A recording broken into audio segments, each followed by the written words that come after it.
Sejam todos bem-vindos a mais uma aula do Depósito da Fé, dando continuidade ao Evangelho de São João, agora dos capítulos 10 a 16.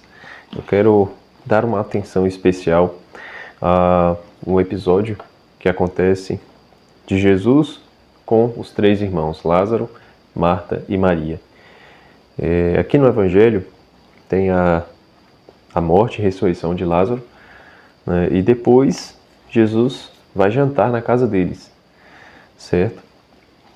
Fora o episódio que tem no Evangelho de São Lucas, que é aquele famoso episódio em que Jesus vai para a casa de Marta e Maria, não aparece Lázaro nesse momento, e aí Maria fica escutando Jesus e Marta fica agitada, arrumando as coisas. E Jesus diz, né, Marta, Marta, tu te inquietas e te agitas por muitas coisas, uma só coisa é necessária, Maria escolheu a melhor parte.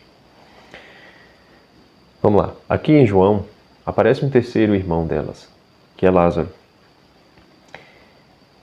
E esses três irmãos, eles se comportam de formas diferentes, e Jesus também age de forma diferente com esses três.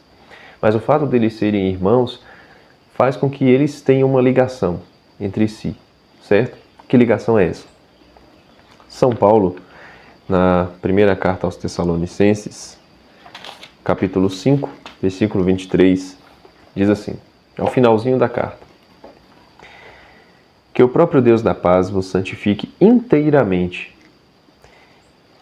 e que todo o vosso espírito, alma e corpo seja guardado irrepreensível para a vinda de nosso Senhor Jesus Cristo. Que Deus vos guarde inteiramente. E o que é esse inteiramente? Espírito, alma e corpo. São Paulo, ele faz algo diferente daquilo que era o convencional. Achar que o ser humano é composto de alma e corpo. Ele coloca um terceiro elemento aí. E esse terceiro elemento é causa de confusão até hoje. Ainda não temos clareza do que são esses dois componentes fora o corpo, né? O espírito e a alma. Mas tentando pegar a tradução das palavras e olhando para esses episódios aqui do Evangelho de João, a gente consegue ter um pouco mais de clareza do que podem ser esses três elementos, certo? Então, Lázaro, Marta e Maria, eles são essas três dimensões do ser humano, corpo, alma e espírito. Lázaro é muito evidente, ele é o corpo, é o soma, em grego, né? Soma, o corpo, a parte física que nós temos, externa, tá? E Jesus, ele entra em contato com o ser humano através das três dimensões, só que de formas diferentes. E o que ele faz com essas três dimensões mostra uma espécie de como que nós nos relacionamos com Deus. Isso é muito interessante, porque o corpo aqui ele está dividido em três partes, e o 3 é símbolo de relação, tá? E que relação? A relação do homem com Deus. Fora o relacionamento que deve haver entre o homem e Deus, que a gente viu lá em Cântico dos Cânticos, existe o modo como o ser humano ele deve se relacionar com a fé em Jesus Cristo, certo? E o que Jesus Cristo faz? Qual é a relação de Jesus Cristo com o ser humano? Então nós vamos ver aqui esses três elementos. Lázaro, sendo o corpo, soma, é aquele que tem uma doença, morre, fica 4 dias no sepulcro, Jesus vem e o ressuscita. Interessante é que quando Jesus tem a notícia de que Lázaro está doente, Jesus fala assim, essa doença não é de morte, mas serve para a glória de Deus. Mas como assim essa doença não é de morte se Lázaro pouco depois morre? E quando Jesus chega, Marta fica, Senhor, se eu estivesse aqui, Lázaro não teria morrido. E aí Jesus, não, tem um diálogo com Marta, mas vamos ver de forma isolada cada uma das coisas. Quando Jesus vai ao sepulcro, manda retirarem a pedra e chama Lázaro, interessante que Jesus usa de suas palavras o tempo todo, Lázaro, vem para fora. E aí Lázaro ressuscita. Esse processo de enfermidade, morte, sepultamento e ressurreição é aquilo que acontecerá conosco, é evidente, certo? Com o nosso corpo. Mas é também o processo de pecado, porque o ser humano ele não peca só com a mente, ele peca com o corpo. O ser humano ele peca com o corpo.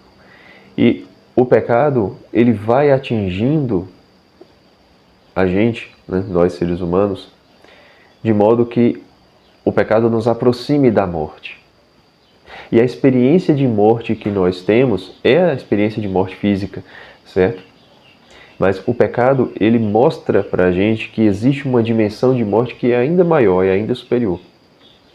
Não é somente a morte física, certo? A morte física é apenas uma imagem, um espelho daquilo que é de fato a consequência do pecado, certo? Então, quando Jesus disse essa enfermidade não é de morte, mas serve para a glória de Deus, ele está falando da inclinação para o pecado que nós temos. Nós temos em nosso corpo, certo? Porque uma inclinação para o pecado, sei lá, pecado da ira, né? Como é que a gente vai pecar com a ira só com a mente? Né? Só com o nosso mundo interior. Não. É necessário que exista um corpo que corresponda a esse pecado da ira, ou que impulsione esse pecado da ira com a energia, com o impulso, certo? Com as ações que a gente realiza, tá? Pecado de luxúria, da mesma forma. Tudo bem que existem os pecados da mente, os pecados do pensamento, os pecados da intenção, mas é necessário que o corpo corresponda, certo? O corpo precisa corresponder. Ou ao menos impulsionar e a nossa mente consentir. O ser humano ele peca com um todo, tá? Então, né, ira e luxúria, que são fáceis da gente visualizar, da gente imaginar, né? Como seria sem o corpo, tá? Então a inclinação para o pecado, ela não é de morte. Essa enfermidade que nós temos, ela não leva à morte. Serve para a glória de Deus, porque no momento em que nós tentamos, nos esforçamos para sermos melhores, não damos atenção a essas más inclinações, certo? Temos essa luta do homem, né? Aquilo que eu falei no vídeo de ontem também, né? Do joio e do trigo. Quando a gente não dá tanta atenção a esse joio que está crescendo, mas dá atenção ao trigo, esse processo de luta, de atenção, serve para a glória de Deus. Porque Deus é que vai separar o joio do trigo a seu tempo, certo? E aí quando de fato acontece a morte de Lázaro, quando o corpo consente ou quando o corpo impulsiona e a mente consente e realizamos um pecado grave, um pecado que nos conduz de fato à condenação eterna, aquilo que fez com que Lázaro ficasse 4 dias no sepulcro, já estivesse fedendo, 4 é o número das possibilidades. Quer dizer, Lázaro de fato realizou um pecado grave. Ele abarcou as possibilidades, todas as possibilidades, certo? Permanecendo 4 dias no sepulcro, ele não cometeu um pecadinho leve, ele não cometeu um pecado venial, ele não simplesmente deu voz às más inclinações, ele consentiu de fato num pecado grave, né? Ele abarcou as possibilidades, certo? E de fato estava numa morte, tá? E é por isso que Jesus chora. É interessante que o versículo que diz, né, Jesus chorou, não é o que Jesus caiu em prantos copiosamente, não.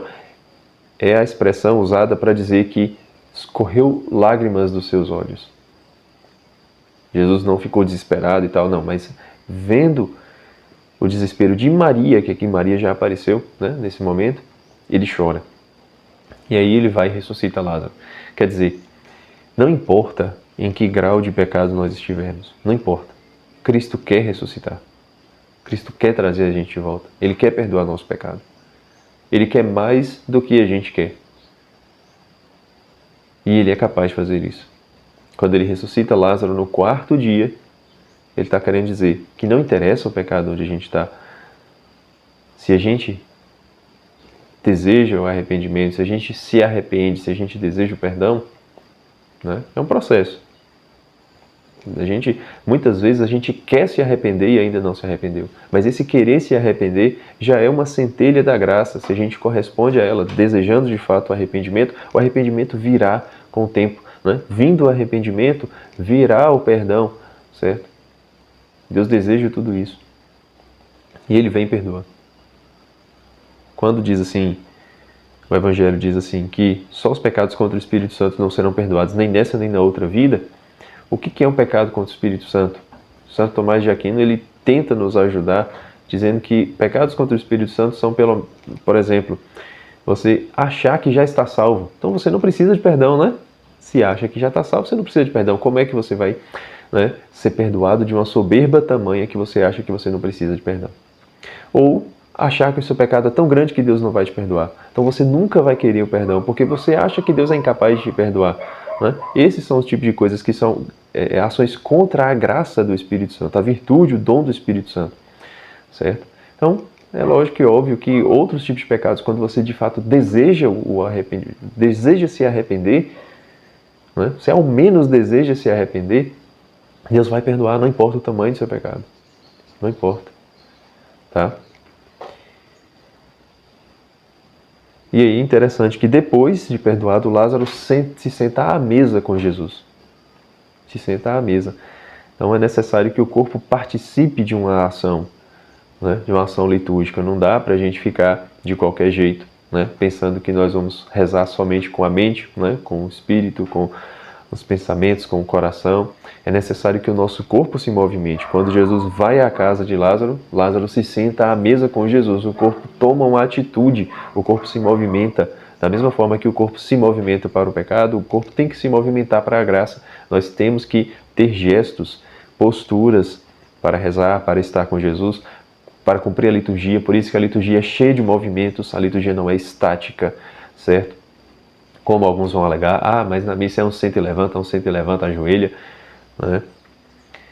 Mas o corpo precisa estar se movimentando junto. Do mesmo jeito que o corpo se movimenta para o pecado, o corpo tem que se movimentar para a graça, para a luz. O corpo precisa realizar essas ações, certo? Junto com o espírito, junto com a mente, tá? Beleza. Marta. Marta é a psique, é a alma. E a psique, essa palavra psique, não é somente alma no sentido de vida do indivíduo, certo? Não é no sentido de persona individual, mas também no sentido de alma sensitiva, onde estão os sentimentos, tá? A alma emocional, onde estão as emoções, certo?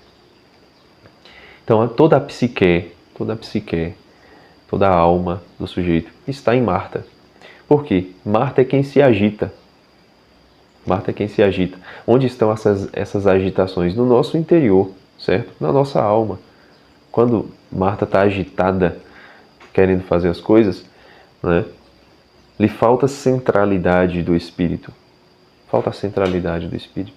É a alma que está nas suas agitações, nas suas emoções, nos seus sentimentos, certo? Tudo bem que a gente sente com o corpo também, mas o ser humano é um composto, certo? O ser humano é um composto. Não dá para dissociar essas três coisas para agirem sozinhas. Estão todas interligadas. Mas o movimento principal, né, dessas emoções, desses sentimentos, apesar de passarem pelo corpo, estão na alma, certo? Estão na nossa alma, que é aquilo que nos individualiza das outras pessoas, certo? Então Marta é quem se agita, Marta é quem dialoga com Jesus. Isso é interessante. Quando Lázaro está morto, Jesus vem e conversa com Marta, né? Jesus ainda fala. Eu acho muito legal essas falas de Jesus aqui no Evangelho de João, porque Jesus ele está conversando, do nada ele solta uma expressão forte, até a gente toma um choque, toma um susto, né? Imagine com quem ele estava conversando na época. Por exemplo, Jesus fala, né, teu irmão vai ressuscitar, né? Porque Marta, mas se o senhor estivesse aqui, Lázaro não teria morrido. Né? Jesus diz, teu irmão vai ressuscitar, hein, Marta? Eu sei que ele vai ressuscitar na ressurreição do último dia. E aí Jesus respondeu, Jesus declarou, disse João, eu sou a ressurreição e a vida. Então do nada, né? Está conversando, mas se eu estivesse aqui, não, mas ele vai voltar. Não, eu sei que ele vai voltar no último dia. Né? Não é disso que eu estou falando, Jesus. E Jesus declara, eu sou a ressurreição e a vida. Quem crê em mim, mesmo que esteja morto, viverá. E aquele que vive e crê em mim não morrerá jamais. Crês nisso? E aí ela respondeu, sim, Senhor. Eu creio firmemente que tu és o Cristo. A profissão de fé da alma. A profissão de fé, ela vem junto, né? O corpo se movimenta, é claro, mas é a nossa alma quem diz. É nossa alma quem professa essa fé. É nossa pessoa, certo? A nossa verdade, quem professa essa fé, quem deve professar essa fé, né? Quem crê é a nossa alma, crê firmemente. E crer firmemente, né, tem esse sentido de verdadeiramente, de uma fé atemporal, certo? Crer com firmeza, tá? Então, ela crê, sim, Senhor, Kyrios, já está dizendo, já está atribuindo a Cristo uma palavra que tem conotação divina também, tá? Senhor, Kyrios, né? Eu creio firmemente que Tu és o Cristo, o Filho de Deus, que Ele é a ressurreição e a vida. E aí, depois dessa profissão de fé, ela vai chamar Maria. Isso é interessante, né? Tá, mas antes de chamar Maria, né? Marta, ela é aquela que serve a Jesus. No episódio de São Lucas, ela está, né, agitada, preparando as coisas para servir Jesus. Quando Jesus volta, depois da ressurreição de Lázaro à casa dela, ela está servindo também. Lázaro está à mesa, né? Maria realiza um ato de piedade e Marta está servindo Jesus. É nossa alma quem realiza esse serviço. Através do corpo? Sim, mas não é o corpo sozinho. É nossa consciência que precisa estar junto. A nossa persona que precisa estar junto. Nossas emoções que precisam estar junto. Certo? Desse serviço, da nossa ação. Tá? É com a nossa alma que isso acontece. Certo? E aí, depois da profissão de fé, ela vai e chama Maria, o Espírito. E é nesse momento que Jesus vê a dor, a tristeza do espírito de Maria, do pneuma, né? Espírito pneuma, que Jesus chora. Certo? É depois que Jesus vê de fato a verdade que está no mais íntimo do nosso ser, que o pneuma, o espírito, é a nossa vida, é o sopro de vida que nós temos. É o sopro de vida. E esse sopro de vida, esse espírito, fala do mundo mais íntimo, do mais profundo, que é onde a graça de Deus toca. A graça de Deus toca em nós através do Espírito. E isso reverbera na alma, reverbera no corpo, certo? Mas é pelo Espírito que a graça santificante é infundida.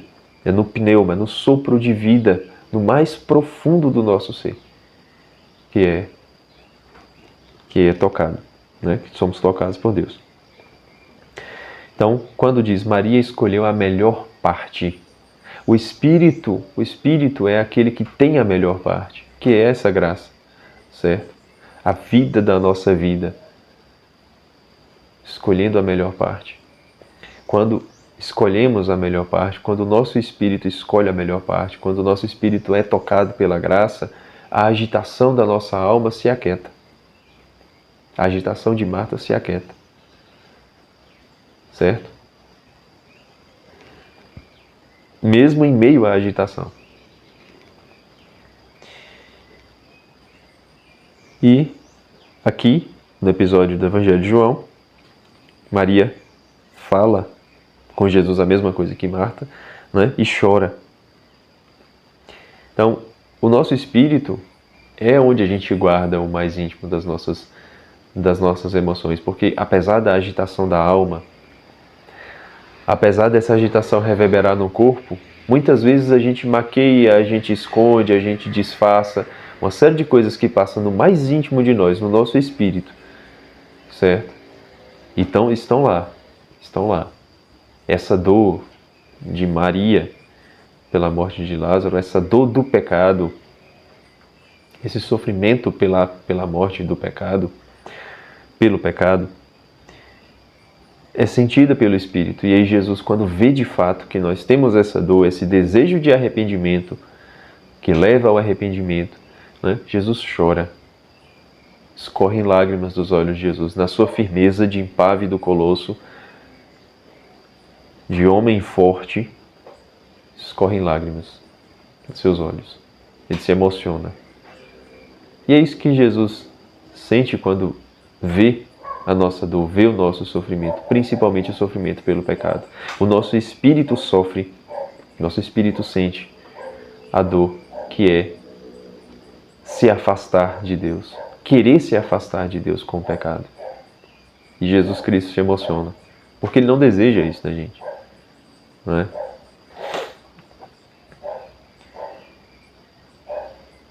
E depois da ressurreição de Lázaro, no jantar, o que Maria faz? Maria, ela pega bálsamo e nardo puro, muito caro, derrama sobre os pés de Jesus, unge os pés de Jesus e enxuga com seus cabelos. Esse gesto, vamos dizer que é um gesto nupcial, né? Então, já mostra onde é que acontece esse matrimônio espiritual de Cristo conosco. É através do Espírito, certo? É o Espírito que se une a Deus em matrimônio, é o nosso Espírito, tá? Que deve se unir a Deus.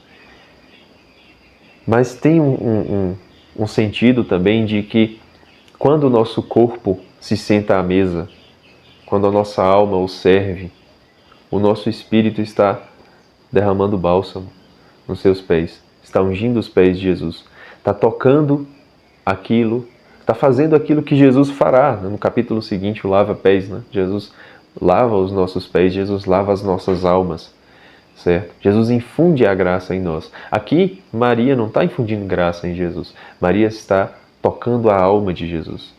Maria está recebendo a graça santificante, certo? Maria está ungindo, está ofertando a Deus, está ofertando a Jesus o máximo que ela poderia. O perfume, a beleza, o amor que ela tem. Então, todas as nossas virtudes são ofertadas a Deus através desse Espírito, certo? Através desse Espírito. A gente tem que tomar cuidado para que não seja o nosso corpo, não seja o Lázaro, não seja a nossa alma, não seja a Marta, a querer ofertar esse bálsamo, porque a gente pode cair na soberba, a gente pode cair na vaidade, certo? É o nosso espírito, é o nosso mais profundo, é o nosso íntimo. Deus conhece as nossas intenções, certo? Mais do que as nossas ações. Se a gente busca fazer ações externas apenas para ser visto pelos homens, já recebemos a nossa recompensa. Não é assim que Jesus diz no Sermão da Montanha, no Evangelho de São Mateus? Então, a gente não deve fazer as coisas para que os outros vejam, mas a gente não vai deixar de fazer o que é certo, né? Claro, é a nossa intenção, é o nosso espírito quem deve ofertar esse perfume a Deus. É Maria quem deve ofertar esse perfume a Deus, certo? Ungir os pés de Jesus e enxugar com seus cabelos. Um gesto de humildade, um gesto que incendiou a casa com o perfume. Incendiou a casa. E aí Judas Iscariotes, aquele que trairia Jesus, né, que trairá Jesus, ele fala, mas por que não pegou esse perfume, não vendeu, pegou o dinheiro e deu para os pobres? Né? O pensamento da teologia da libertação, né? Para que toda essa pompa? Para que toda esse exagero, esse ouro, esse negócio? Por que a gente não faz uma coisinha mais simples aqui para Deus e vai cuidar dos pobres?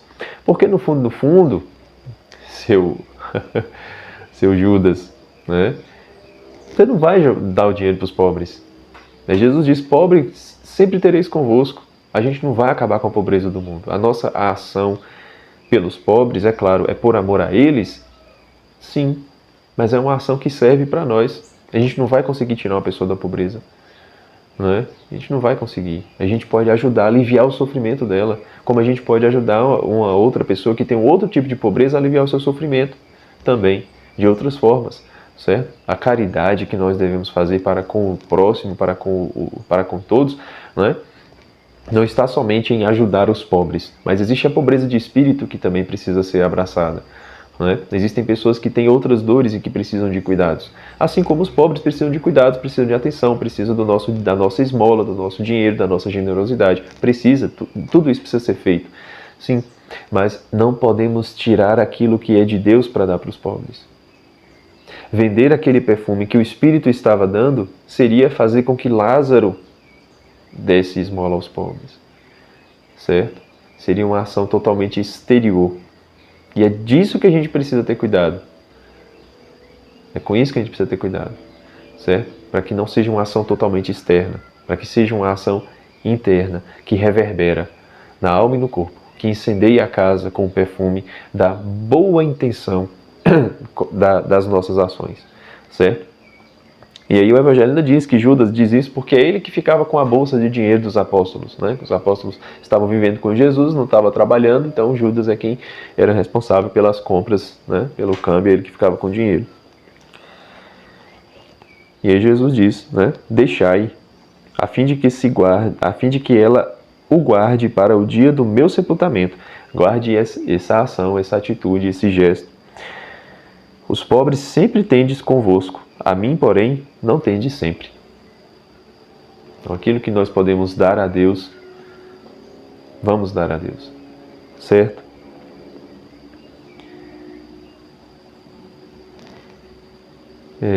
Então, essas são as três dimensões, né? Lázaro, Marta e Maria. Corpo, soma, alma, psique e espírito, pneuma. E é assim que nós nos relacionamos com Deus, tá? Mais adiante,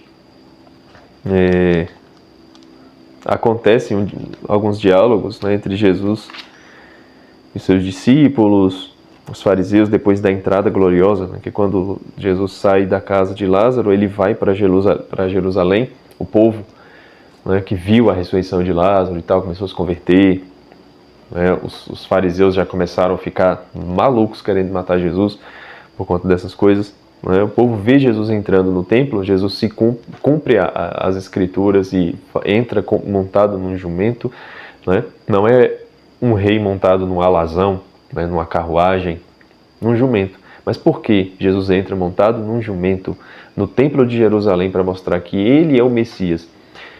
Para dizer que este Messias não é deste mundo, não é para este mundo o seu reino. O seu reino é para o outro mundo. Ele não vem montado num alazão, num cavalo bonito, nem numa carruagem, é num jumento. Porque ele aproveita da fragilidade humana, certo? Quando Jesus entra em Jerusalém montado num jumento e o povo aclamando Hosana, eu vejo muito claro a procissão de entrada da Santa Missa. Muito claro mesmo.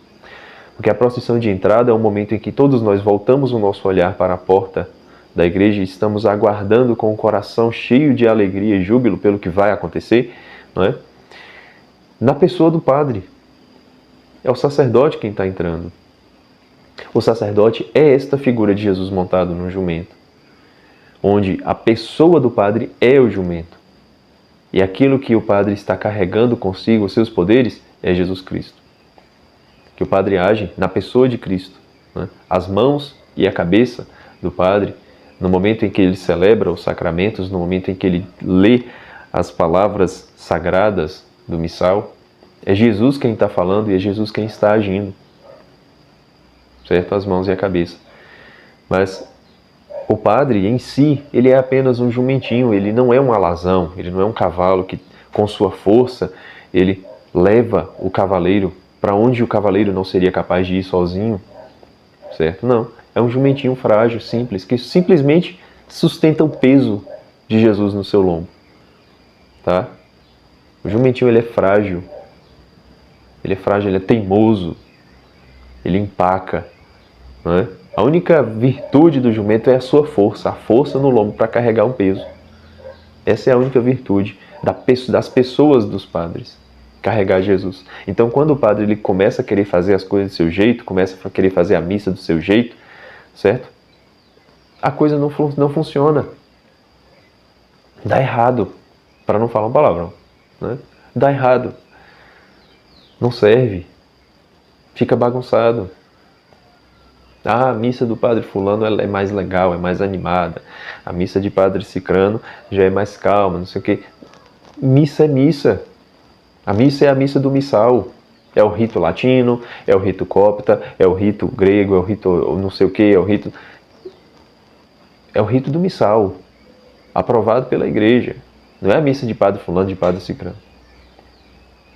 Não deve ser. Tá? O padre ele tem essa característica de ser esse Cristo montado num jumento. Certo. E aí depois tem, né, esses diálogos Eu vou pular aqui o lava-pés, apesar de quem chegou aqui de paraquedas talvez estivesse ansioso para ver eu comentando o lava-pés, porque eu já falei abundantemente sobre essa passagem na aula sobre o livro de Ezequiel, tá? Então, é a última aula do livro de Ezequiel, se não me engano, que é a aula sobre a água que sai do templo, tá? Só um spoiler, a água que sai do templo, e a cada são 4 divisões desse rio que cobrem, né, uma parte maior do corpo. A primeira chega até o calcanhar, a segunda até os joelhos, a terceira a cintura, e a quarta cobre o corpo inteiro, não dá para atravessar. Então são estágios de subida da montanha para chegar no templo. O 4º estágio é o lava-pés, tá? É a água que toca o calcanhar. Então eu expliquei sobre essa passagem do lava-pés lá. Quem não viu, vá lá na aula do livro de Ezequiel para conferir, certo? Então vamos para o capítulo seguinte. No capítulo 14, Jesus está conversando com seus apóstolos e ele diz coisas muito interessantes. Ele fala que ele está indo, chegou sua hora, está indo para um lugar que agora eles não podem seguir, os apóstolos não podem segui-lo, mas depois vão seguir. E aí Tomé: Senhor, não sabemos para onde vais, como podemos saber o caminho? E Jesus diz, que depois eles vão seguir Jesus. E aí Jesus, mais uma vez, com essas palavras fortes: eu sou o caminho, a verdade e a vida. Então está conversando e tal, mas Senhor, que caminho, onde é que a gente vai andar? A gente não sabe. Eu sou o caminho. Do nada. Né? Aí corta o assunto, corta, a gente para e presta atenção no que ele está falando. Eu sou o caminho, a verdade e a vida. Ninguém vai ao Pai senão por mim. Ele é o caminho, é nele que nós devemos caminhar. Jesus Cristo é a palavra, é o Logos, é o sentido de todas as coisas, desde o começo. Ele é o caminho, é o sentido, é a luz, é o bom pastor, é a ressurreição e a vida, é o pão vivo que desceu do céu. E é também a estrada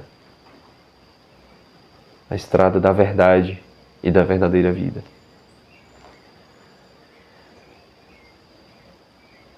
E aí ele continua,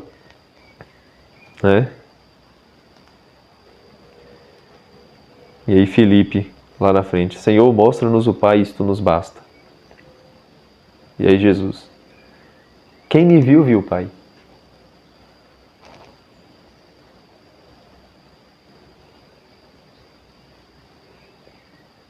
Quer dizer, Jesus é a imagem do Deus invisível, como disse São Paulo. Quem viu Jesus, viu o Pai. Ele e o Pai são um. É a Trindade. E aí tem o versículo 10 é muito legal, porque Jesus diz assim: as palavras que eu vos falo, não as falo por mim mesmo, mas é o Pai que, permanecendo em mim, realiza as suas obras. Gente, isso daqui é a explicação da grandeza de todas as palavras de Jesus. De todas elas. Jesus não fala nada por acaso. Nenhuma de suas parábolas, nenhum de seus sermões, nenhum de seus diálogos com as pessoas, certo? São por acaso. Nada, absolutamente nada. Porque as palavras que eu vos falo, não as falo por mim mesmo,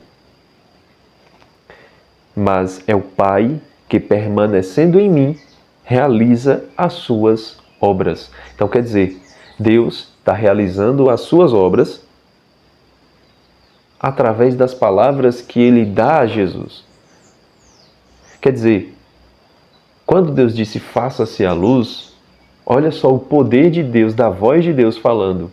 A luz se fez. Então, o Pai permanecendo em Cristo, Cristo é a palavra de Deus que se fez carne. Então, as palavras que saem da boca de Jesus Cristo são as palavras que Deus faz com que Ele diga. E por isso que Ele disse: Lázaro vem para fora, e Lázaro ressuscita. Por isso que ele diz, levanta-te, anda, e o paralítico anda. Eu quero, fica curado, e o cego começa a enxergar. Ele diz, isto é o meu corpo, e o pão deixa de ser pão e se torna seu corpo. Mas ele também diz a parábola do joio e do trigo. Ele também diz o sermão da montanha. Ele também conta a história do filho pródigo. Tudo que Jesus diz tem uma força, a força criadora para que o Pai realize as suas obras.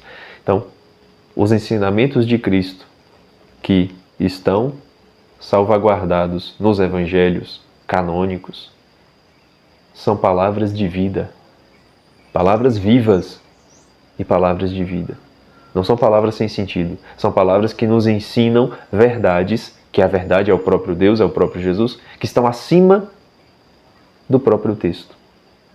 Quer dizer, a parábola da semente e do semeador não é simplesmente uma história onde Jesus está só ensinando aquilo, né, que depois ele explicou para os apóstolos. Tem verdades que estão ali que a gente precisa cavucar e encontrar o próprio Jesus ali dentro.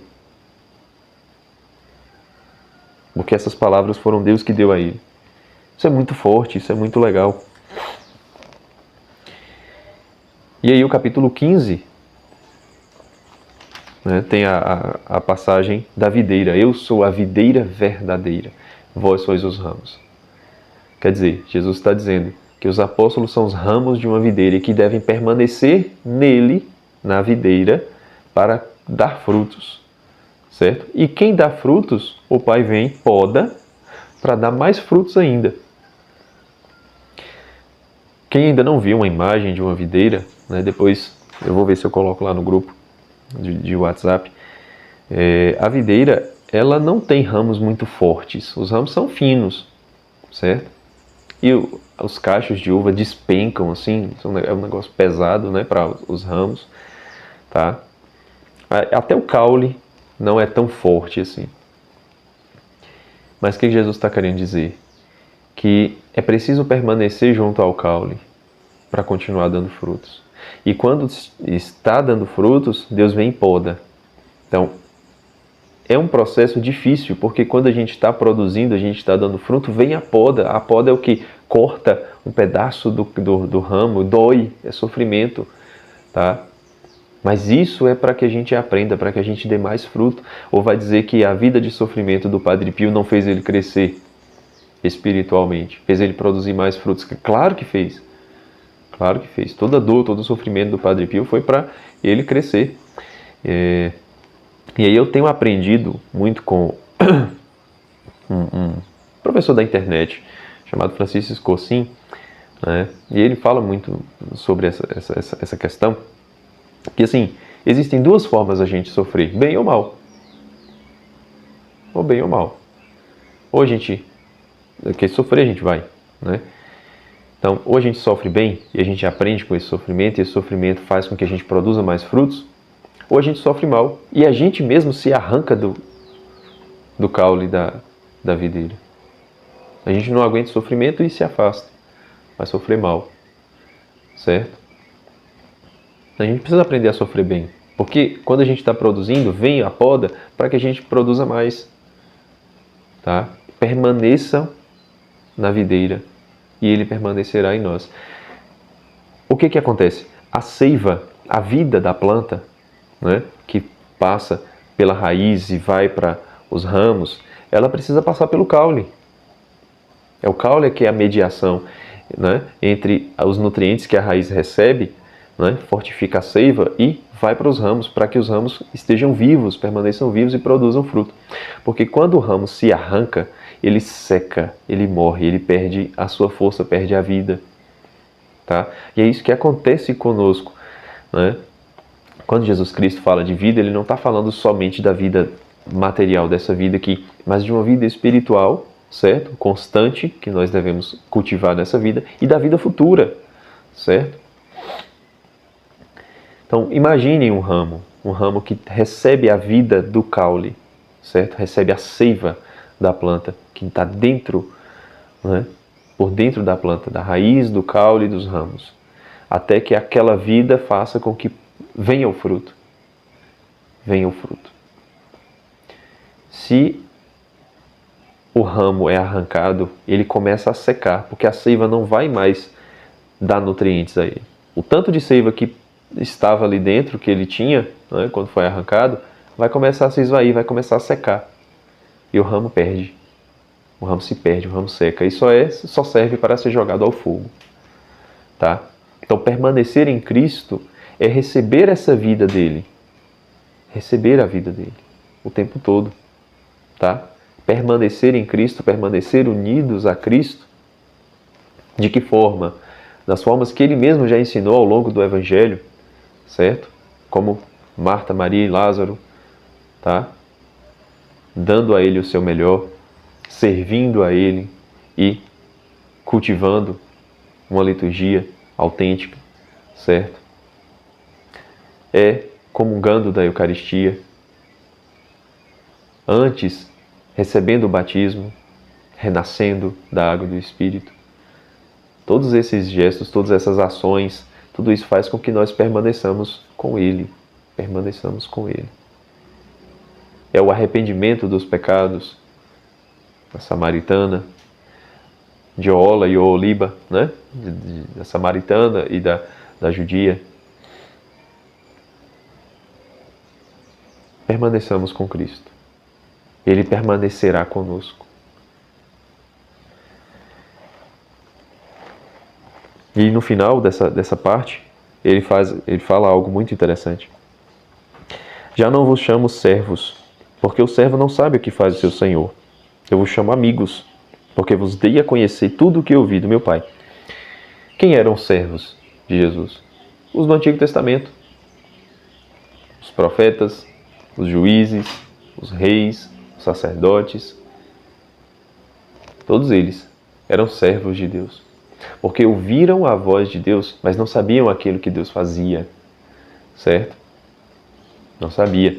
Tem até um caso engraçado para contar, né, de um antigo trabalho meu, né, que tinha muitas pessoas e tal, e muita resenha e tal. Né, e um dos clientes, né, chegou lá e uma pessoa falou: "Oh, e aí, meu amigo, não sei o quê." Aí ele respondeu assim: "Amigo? Eu não sou seu amigo, você não sabe o que eu faço à noite." Né? Ele ainda brincou assim. E aí eu fiquei pensando, não, realmente. Né? Realmente. Né? Como é que é amigo se não sabe o que a pessoa faz da vida? Né? Não conhece os segredos da pessoa. Ele falou isso na maior, né, resenha, e virou uma resenha na hora mesmo. Né? E, sei lá, faz uns 3 anos que isso aconteceu. E olha só, né, o que Jesus está dizendo. O servo não sabe aquilo que faz o seu Senhor. Não sabe, só sabe da vontade, daquilo que o Senhor diz. E assim foi com o Antigo Testamento. Deus se revela a nós através dos seus sacerdotes, profetas, reis, juízes, etc, etc. Mas todos esses só sabem da existência de um Deus verdadeiro, de um Deus poderoso. Agora, quando Cristo se encarna e vem habitar no meio de nós, Ele dá a conhecer aquilo que Ele é, aquilo que Ele faz aos seus antigos servos. E por isso, já não vos chamo servos, chamo-vos amigos. Agora são amigos. É restituída a amizade que o homem tinha com Deus lá em Adão, no Gênesis, porque Deus passeava a brisa da tarde com Adão. Existia uma amizade, agora essa amizade está sendo restituída com Jesus Cristo. Não fostes vós que me escolhistes, fui eu que vos escolhi, e vos designei para irdes e produzirdes fruto, e para que o vosso fruto permaneça. Essa palavra é uma palavra muito forte, uma palavra de consolo para nós. Jesus não está falando só dos seus sacerdotes. Jesus está falando de todo aquele que ouve a sua voz. Ele disse lá atrás, que eu até pulei na aula de hoje, que ele é o bom pastor, né? Ele ainda diz: minhas ovelhas ouvem a minha voz, e eu as conheço e elas me conhecem. Minhas ovelhas ouvem a minha voz. Então, na sequência de Corpus Christi, no canto que é rezado após, antes do Evangelho, antes do Evangelho, tem uma parte que diz assim, da Eucaristia: deu aos que escolheu. Deu aos que escolheu. Então, assim, quando a gente entra em contato com uma coisa dessa, né, com as Sagradas Escrituras, com a verdade de Jesus Cristo, com os sacramentos, com a Eucaristia, com a missa, a gente tem que parar e pensar que não foi a gente que escolheu esse caminho. Agora a gente tem uma escolha de permanecer com Ele ou não, certo? Mas foi Ele que nos escolheu. Foi Ele que se deu a nós. Nós não escolhemos conhecer Jesus Cristo, se converter. Foi Ele que nos escolheu. Isso é uma palavra muito forte, mas é verdadeira, não dá para deixar passar, não é? Cristo nos escolheu.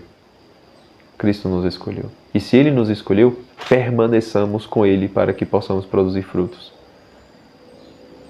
Ao mesmo tempo que é forte, é consoladora, é uma grande responsabilidade. Porque nós podemos fazer como os seus amigos que permaneceram com Ele, ou como aquele que se transformou em inimigo, Judas Iscariotes, que o traiu.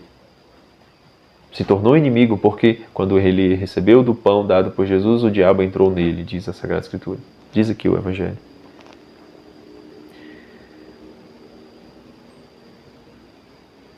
Então, Ele nos escolheu. Agora a gente deve escolhê-lo também.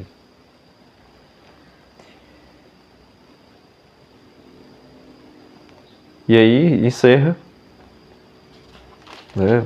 Ele continua dialogando e fala do Paráclito que há de vir. Só vou sinalizar aqui, nossa aula já está grande, né? Já está com mais de 40 minutos, mas só sinalizar aqui que Jesus fala da Santíssima Trindade no Evangelho de João. Então, no finalzinho do capítulo 16, né, versículo 15, ele diz assim: tudo quanto o Pai tem é meu. Quer dizer, Ele e o Pai são um, né? Jesus Cristo é Deus, assim como o Pai é Deus. Por isso, eu vos disse que o Espírito receberá do que é meu e vos anunciará. Então, quer dizer, o Espírito que ele está anunciando, o Espírito da verdade, o Paráclito, ele recebeu tudo de Cristo, do mesmo jeito que Cristo recebeu tudo do Pai. Está dizendo, existe uma unidade entre esses três, entre essas três pessoas. O Pai é aquele que nos dá a sua palavra, que é Jesus Cristo, e o Jesus Cristo nos dá aquele que é o Espírito, que recebeu tudo de Jesus.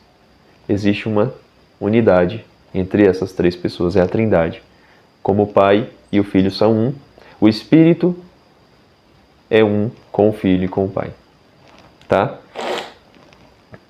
Então aqui a gente encerra o capítulo 16 e na próxima aula eu quero pegar do capítulo 17 até o final do Evangelho, até o capítulo 21, são poucos capítulos, né?